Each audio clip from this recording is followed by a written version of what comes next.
আসসালামু আলাইকুম। আজকে দেখাবো আমার বাজিঘর পাখি। 4বার ডিম বাচ্চা করেছি আমি, এই কারণে এদেরকে আমি রেস্টে রাখার জন্য আলাদা করে দিয়েছিলাম, জানি এরা রেস্টে থাকতে পারে। তাই আমি রেস্ট রাখার জন্য আলাদা করে দিয়ে বাড়িতে গেছিলাম। বাড়ির থেকে আমি 7 দিন পরে এসে দেখি আমার এই পাখি 5টি ডিম পেড়ে রেখে দিয়েছে হাড়ির ভিতরে। এখন দেখছি হাড়ির ভিতরে 5টা ডিম পেড়ে রাখছে, এখন তো আর কিছু করার নাই। পরে এই কারণে আমি এই ছেলে পাখিটা আবার এই মাদি পাখির লোকে দিয়ে দিয়েছি। এখন কয়দিন পরে আমার এই পাখি 1 সপ্তাহ দিছে, এই ছেলে পাখি আর মেয়ে পাখি।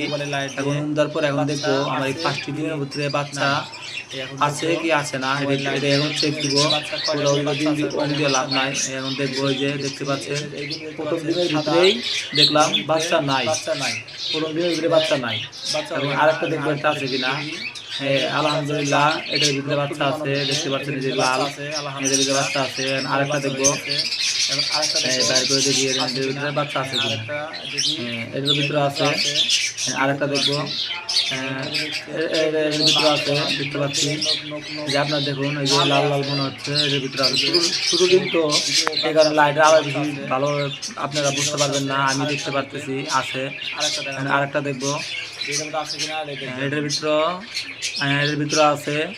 এখন এই হাঁড়িটা আমি আবার যে জায়গায় ছিল এই জায়গায় আবার বেঁধে রাখবো, এই ডিম দিয়ে বাচ্চা ফোটানোর জন্য।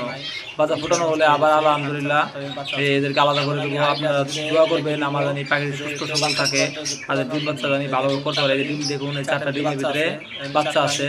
এখন আমি আবার যে জায়গায় আসলে ওই জায়গায়